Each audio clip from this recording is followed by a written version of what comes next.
Hello, my friends. Thank you for coming to play with the ideas that I present on my channel. I'm Gretchen Vogel. I've been a mystic, a psychic for more than 4 decades. Now, a lot of us people who do channeling from the human species consciousness pool. And every single one of you watching this has been through this level coming down. It's also called the library, the Akashic Record, the City of Light. It was what the Wizard of Oz, where he went. So a lot of people know about this. It's not just me. Anyway, I attended a lecture up there once on glamour. Now, I'm not a very glamorous person, but the information came comparing art to artifice and integrity and what manipulation had to do and greed had to do with all this. So I hope you have fun listening to what he was saying. I am playing the recording of the original meditation because it's very detailed and I want you to really hear it the way it came to me. All right. So in my mind, I am sitting in a area where there is a representation of the information. Now you have to understand, it seems real up there, but it's as real as anything else we can imagine. All right, let's go. Let's have some fun up there together. So the figurehead said that he was in the flesh a very long time ago in China, and he's projecting that environment. He chose to remember that body. So I can see him in his robes and the setting in which he expressed glamour in our world. And I just have to take a second to tell you how I perceived his body. He's not fat at all. And I did have a sense of what his body looked like under his clothing. Like the emperor has no clothes, right? But he's very sleek. There's no other word for it. The muscles weren't well defined, but his body is extremely smooth. He had a very sleek build. He's very good looking, very handsome, dark eyebrows, beautiful eyes. He's very proud of his body that he had in that lifetime, and that's why he wanted to show it to me. So now he addresses me.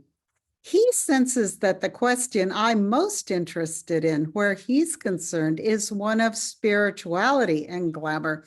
If glamour can influence one away from the spiritual quest, he's saying that there is a great deal of danger pursuing the path of glamour over the path of spirituality. Glamour leads into the material world, into levels in the material world. While they may not be descent, they are just a parallel line, an even line. So they're not ascending and not necessarily descending.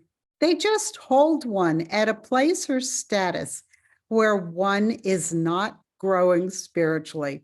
He said that glamour is a way of coasting, of not working, of not trying. And glamour is so appealing and so alluring to our species. In fact, our species really invented glamour in our complexity. Our species, through its manipulation of our natural environment, invented the appeal for material goods beyond what was necessary in order to survive in a physical sense. And so glamour and manipulation are very close. One is born of the other. It's hard to have glamour in your life without then falling back to the manipulation, which was its origin. And so you see, you have two sides of a coin. And as the coin spins, one becomes the other. And the two sides of the coin are manipulation and glamour. Because manipulation is very much involved in our material world. We do not manipulate in order to advance spiritually. Spiritually, we accumulate knowledge, not things. And the things that are accumulated for spiritual advances can't be accumulated from the material world. It is from higher energy levels, even in our walking or waking life. So to focus on glamour is to focus on the material world to the exclusion of spiritual pursuits. Now, he makes a distinction between beauty and glamour because to appreciate, say, for example, an exquisitely beautiful horse for its own love of life and beauty, it's not to attribute glamour to a beautiful horse, but to take a horse and manipulate its environment and enhance the horse in a way that's not gratifying to the horse's own integrity is just an interpretation of horse as object and then adding glamour to it. And then it just becomes an extension of the human being and not an animal in its own right, with its own integrity. There is much misinterpretation in manipulation of nature to add glamour to our lives. There's nothing inherently glamorous about the need for shelter, for food, for comfort in anyone's life. If these needs are expressed in an artistic sense, artistic being a mirror of God, of the creativity of God, true art hearkens one's sensibility to God. True art is a vehicle of ascension. True art lifts up the soul and hearkens its attention to the love and the joy of God. Artifice, however, is a manipulation of materials that extends the enhancement of the physical world only. And in much artifice, we see glamour entwined. You cannot very easily merge the physical vehicle with God because the physical vehicle is left here. It's material that it's reused here in the physical phenomena. And while the physical is part of God, it is very difficult to feel the merging of the physical vehicle with God energy here. He's saying that animals don't have an attraction for glamour because they're not enacting the creativity and destruction that we are. Manipulation is the primary factor in destruction. And because animals don't seek to manipulate, they don't have a sense of glamour in their lives. The figurehead is now saying that glamour is neither an influence toward descent or toward ascent. It's just a parallel line that doesn't cause one to achieve spirituality, but may well prevent spiritual growth, right? The spiritual growth that is necessary to overcome the destructive influences both within and without us as individuals. The appeal of glamour is the appeal of manipulation. To make jewelry out of a piece of gold and then to worship the piece of gold, that thing, that inherent materialism in the gold object is the appeal of glamour, not what the gold represents in terms of a statue. Like you can get caught up in the glamour by being exposed to it, by seeing someone with a lot of artifice around it. You can become addicted to glamour. You can desire it. Now, it's very interesting that a person who might be surrounded by glamour may be completely untouched by it if it wasn't their choice to have it there in the first place. Like if it was a situation they were born into. For example, many people who are noble born do not have the penchant or the interest in the glamour that was established generations before. They just don't see its appeal. And then there are those who find glamour in what you would think of as very cheap materialization, who can participate in glamour with things very low in intrinsic value. He says, I lead a very glamorous lifestyle, but since I don't see its appeal, I don't participate in the distraction of glamour. I could at some point, he always said. That's a danger that I realize at some point. But the things that make me feel best about myself is not the manipulation of materialization, because I have a sense of integrity because of the natural world, which I've always been driven to be out with living things and animals. And I respond so much more to the integrity of nature more than the artifice created by humans. And so I asked this figurehead, so how does the influence of glamour in between lives affect the choices that I make? Just as I was saying that, I saw something about greed. And often people who are greedy surround themselves with artifice. Now, when they're in between lives, out of body, and come to this figurehead, he can show them imaginary treasure chests full of lovely things that can only really be experienced in physical. He can show them the appeal of beautiful things, beautiful though in the sense of artifice and not integrity. He says that love of beautiful things that have integrity does not interfere with the spiritual path.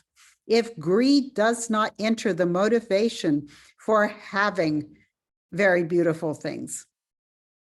And so someone who, for example, has a lot of fine art pieces, who is not greedy or avaricious about their possessions, won't be hindered by their ownership of these beautiful items for their spiritual advancement.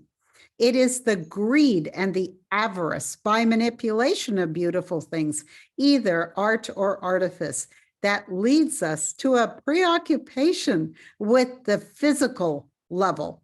He's saying that a preoccupation in the physical level wastes God energy because we're not here to be infatuated with the manifestation that we enter in order to express God love. We can have a reverence for it, we can revere it, but that's not the intent of our focus here. He's saying, I participate in glamour, this figurehead, what he means, in the city in light, in this library, in order to teach and illustrate what to avoid in life. He says, I'm not a promoter of glamour on this level. He presents both sides, both the appeal and the pitfall. He presents both choices. It's often very new young souls who are entering our manifestation that will come and stay and learn about glamour. The spores of glamour are throughout materialization, physical. And all one has to do is have an attraction to it to find it there, because it's scattered throughout physical. Glamour is a much more individual choice than destruction is, because we can be affected by destruction, both from without and from within. See, there's no fear intrinsic in the manipulation of material objects. And if fear does enter into it, then there may be more of a neurosis or an addiction element to having things. But the appeal of glamour isn't neutral either. It's not a safe scenario to enact in life, because it does tend to hold us at a level where we are not advancing spiritually. So in summation, there is art and there is artifice. Art will hearken our sensibility to God, to joy, to love. And artifice will hearken only to the appeal of the physical, which is a stagnant area in which to dwell. He says, for example, he asks if he appeals to me, and I said, well, not me personally. And he says, well, I do appeal to many people. I don't have the integrity that you are seeking in me, because this is a mirage. He's presenting a mirage of a prop and a body that is a reflection or a mirror of the physical life that he expressed once on this planet. But he didn't have the integrity that I would find in order to admire my beauty. He says, I don't find him beautiful because I don't sense integrity in this representation of him, the life that he had. Now, there's something here about the phenomenon of a rock star, too. He says sometimes souls will come and just gape at him, like looking at a rock star. He said the appeal of the performer without integrity is definitely glamour. They are judging whether to include glamour in their pursuits when they come and learn from this figurehead. And this is somewhat of a difficult topic for me personally because I'm so immune to it. Although every human being could participate in glamour in physical, but I'm so immune in my current frame of mind that I'm not really open to understanding the ways that he could show me the appeal of glamour and artifice.